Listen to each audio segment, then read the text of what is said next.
Rien dans son enfance ne laissait présager un tel succès à seulement 26 ans. Oui, tout ça à seulement 26 ans. Idole de tout un pays, idole de tout un peuple.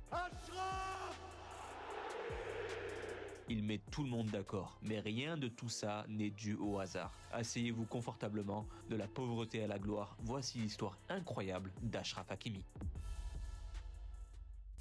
Il revient de très loin, le jeune Achraf. Il est né le 4 novembre 1998 à Madrid, mais ses racines sont pas espagnoles mais bien marocaines.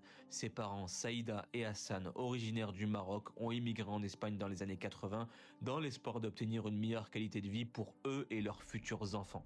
Cependant, la vie reste dure. Ils s'installent dans la banlieue de Getafe et travaillent dur pour élever leurs enfants. Le père occupe le métier de vendeur ambulant tandis que la mère nettoie des chantiers. Malgré la difficulté, ils travaillent dur et font d'énormes sacrifices pour offrir le meilleur à Achraf. Et ça, Achraf s'en souviendra. Dès qu'il a su marcher, Achraf n'a jamais su rester en place. C'était une pile électrique et sa mère l'encourage donc à faire du sport pour se dépenser. Elle lui a d'abord conseillé le judo ou la natation, mais il n'avait qu'une seule idée en tête, le football. Il était tellement passionné qu'il a très tôt dit à sa mère « Maman, je vais être footballeur ». Il passait son temps à jouer dans les rues de Getafe et façonne d'ores et déjà ses qualités comme la vitesse et la technique. Ses parents l'inscrivent à 6 ans dans un petit club local de Getafe et en moins d'1 an, il impressionne déjà les plus grands clubs d'Espagne dans les tournois par sa vitesse, sa technique et son endurance. Il ne s'arrêtait jamais. En 2006, à une époque où les lettres étaient encore monnaie courante, son père trouve dans la boîte aux lettres une enveloppe portant un symbole particulier, celui du Real Madrid. Achraf était sur le radar des Merengues dès ses 7 ans. Quand son père lui a annoncé que le Real Madrid l'invitait à un essai, Achraf a d'abord cru à une blague, mais c'en était pas une, loin de là.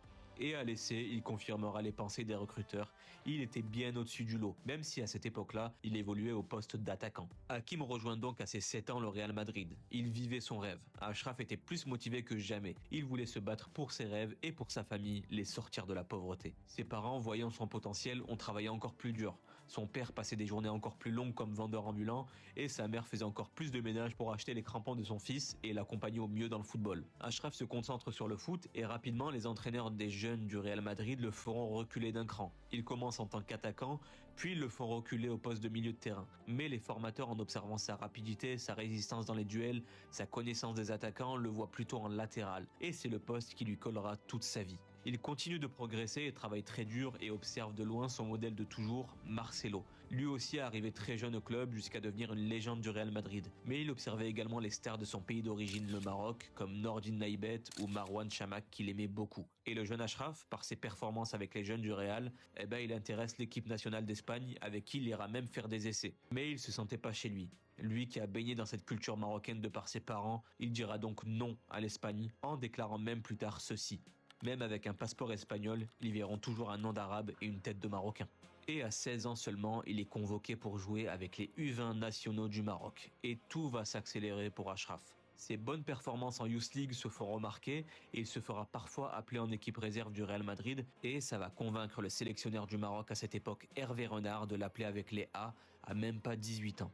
Et le 11 octobre 2016, première sélection pour le natif de Madrid et une victoire 4-0 contre le Canada. Et le positif continue. Le coach du Real, Zinedine Zidane, va l'appeler plusieurs fois pour participer à des entraînements avec les pros aux côtés des plus grands joueurs du monde. Et en plus de ça, comme on dit, le malheur des uns fait toujours le bonheur des autres. Une blessure de Carvajal lui permet de faire ses débuts et de montrer son talent. Il impressionne tout le monde, notamment Zidane qui le connaissait bien puisque son fils et Achraf jouaient ensemble. Avec le maillot numéro 19, Achraf se fait un nom sur la scène internationale. Il participe à quelques matchs de Liga et à 2 matchs de Ligue des Champions et obtient donc lui aussi la médaille de la 13e Ligue des Champions obtenue par le Real Madrid, même s'il n'a pas du tout joué lors de la finale. Peu après ce titre, Achraf apprend que Carvajal sera opérationnel pour la saison suivante et que celui qui lui a tendu la main, Zinedine Zidane, s'en va du Real Madrid. Le Marocain va donc chercher à voir ailleurs pour avoir du temps de jeu et quoi de mieux que la Coupe du Monde 2018 avec le Maroc pour séduire des clubs pendant le mercato. Et malgré une élimination du Maroc, Achraf s'est montré très bon pendant cette compétition. Le coach de Dortmund, Lucien Favre, va s'intéresser aux Marocains et le Real Madrid va prêter le natif de Madrid 2 ans au Borussia Dortmund. Et à 20 ans, il va quitter pour la première fois l'Espagne pour atterrir dans un pays dont il ne connaît même pas la langue ni la culture. Mais pas de souci pour Achraf, il impressionne dès son arrivée. Buteur pour son premier match en championnat, 3 passes décisives pour son premier match en Ligue des Champions, il marche sur l'eau.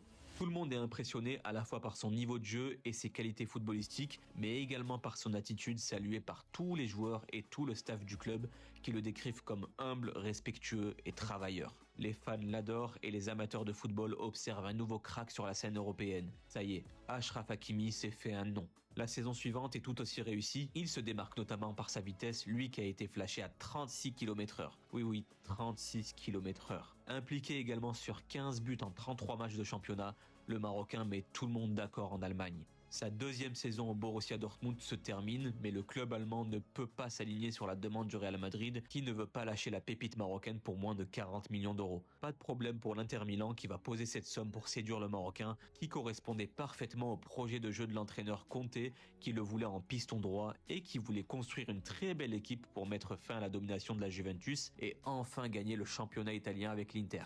Une nouvelle langue, une nouvelle culture pour Achraf Hakimi, mais là aussi, aucun problème d'adaptation pour lui. Et au-delà d'un parcours en Ligue des Champions mauvais, l'Inter va dominer le championnat italien et le remporter facilement avec un Achraf Hakimi à son meilleur niveau en tant que piston latéral droit, 10 buts, 7 passes décisives, et il va s'imposer comme l'un des meilleurs latéraux au monde. Savais-tu qu'il existe des moyens de faire de l'argent en ligne sans nécessairement quitter ton emploi? Pendant les 90 prochaines secondes, je vais te montrer exactement comment moi-même et peut-être Hakimi pied gauche. Oh, le but d'Achraf Hakimi.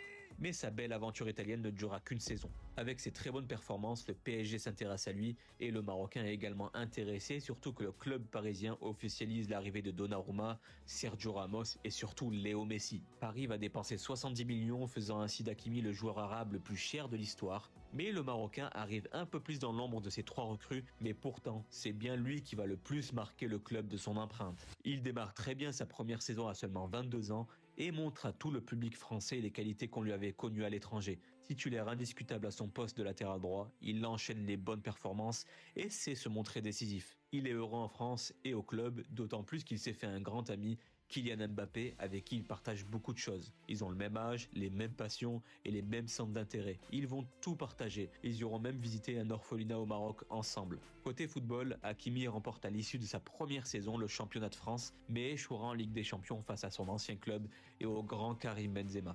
Et même constat avec le Maroc et une élimination rapide à la CAN.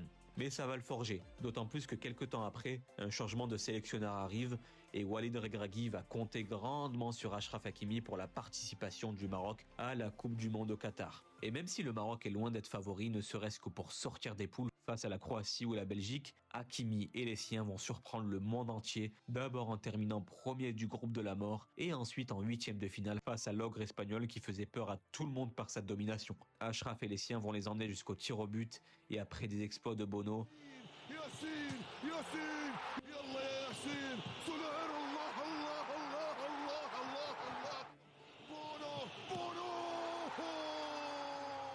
qui a la balle de match pour sortir son pays natal, une panenka et une danse avant de célébrer dans les bras de celle qui l'a toujours soutenu, sa maman. En demi-finale, c'est le Portugal cette fois qui va se dresser face au Maroc. Et encore une fois, une prestation solide du Maroc et notamment d'Hakimi et une victoire historique 1-0 qui les emmènera jusqu'en demi-finale, perdue malheureusement face aux Bleus et son meilleur ami Kylian Mbappé. Malgré cette élimination, Achraf et les siens ont mis en lumière le Maroc et le monde entier se souviendra de cette épopée. Malheureusement, rapidement après cet exploit, des faits extrasportifs vont venir entacher l'image du Marocain accusé de viol.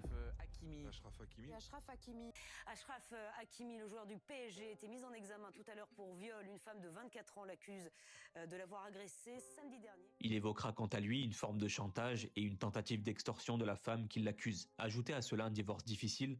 Depuis ces lourdes accusations, sa femme, avec qui il a eu 2 enfants et qui partage sa vie depuis 2018, a demandé le divorce. Tout cela a pesé sur Achraf et ça s'est ressenti sur ses performances qui étaient moins bonnes que ce à quoi il nous avait habitués. Mais quand on ajoute un mondial fort en émotions et des affaires extrasportives qui minent le moral, ça peut se comprendre. La saison suivante, avec les départs de Messi et Neymar, le Marocain prend une autre dimension et il a de plus en plus de responsabilités sous les ordres de Luis Enrique, qu'il aime beaucoup et il s'impose en véritable patron de l'effectif parisien, lui qui n'est pas là depuis très longtemps. Et ça se ressent aussi dans les statistiques. Il est décisif que ce soit par les buts, les passes décisives ou même les interventions défensives. Et il participe grandement au fait d'amener le Paris Saint-Germain jusqu'en demi-finale de Ligue des Champions, perdu malheureusement face au Borussia Dortmund. La saison se termine avec un autre championnat de France remporté, et alors que les internationaux des grands clubs partent en vacances, Achraf Hakimi veut aider son pays à performer dans une compétition où elle n'a pas encore réussi à le faire, les Jeux Olympiques. Et oui, Achraf, autorisé par le PSG à y participer, sera le taulier et capitaine de cette jeune équipe qui étonnera tout le monde par son jeu et par une médaille de bronze obtenue, et encore une fois le Marocain par ses buts et son niveau de jeu aura mis tout le monde d'accord. Retour au PSG après de courtes vacances, lui qui a préféré servir son pays que de se la couler douce, mais cette fois sans son grand ami Kylian Mbappé parti au Real Madrid. Et Hakimi va encore une fois prendre une autre dimension. Vice-capitaine du club après le taulier Marquinhos, il va s'imposer comme étant l'un, si ce n'est le meilleur joueur de l'effectif. Luis Enrique en fait l'un de ses hommes de base et ça se ressent sur le terrain. Il est déjà décisif 10 fois en Ligue 1 cette saison, 6 fois en Ligue des Champions en seulement 12 matchs. Et je rappelle que c'est un latéral droit. On n'avait jamais vu un latéral droit aussi fort que lui. Et ça, c'est pas moi qui le dis, c'est son coach Luis Enrique. Si vous dites qu'en ce moment c'est le meilleur latéral droit, de tous les joueurs que j'ai rencontrés, c'est vrai que je n'ai jamais rencontré un meilleur latéral droit que lui. Et dire que ce joueur n'a que 26 ans. Et à 26 ans, il compte 83 sélections. Il a participé à 6 compétitions internationales majeures avec le Maroc, le tout en étant titulaire indiscutable. Et il est également irréprochable en club, lui qui affiche un niveau exceptionnel avec le PSG en étant un véritable taulier de l'effectif. Et vous savez c'est quoi la plus grande fierté d'Achraf finalement ? Eh ben c'est sa famille. Comme il l'explique très bien dans l'interview de Anas Boukache, son rêve était de devenir footballeur pour que les siens qui ont tout fait pour lui ne manquent de rien, notamment sa mère qu'il définit comme la patronne de la maison qui s'est privée de beaucoup de choses pour son fils. Et ça, Achraf il s'en est souvenu toute sa vie. C'était l'histoire d'Achraf, un enfant des quartiers très taffés, issu d'une famille très modeste, à un joueur mondialement connu et qui inspire énormément de jeunes. Comme quoi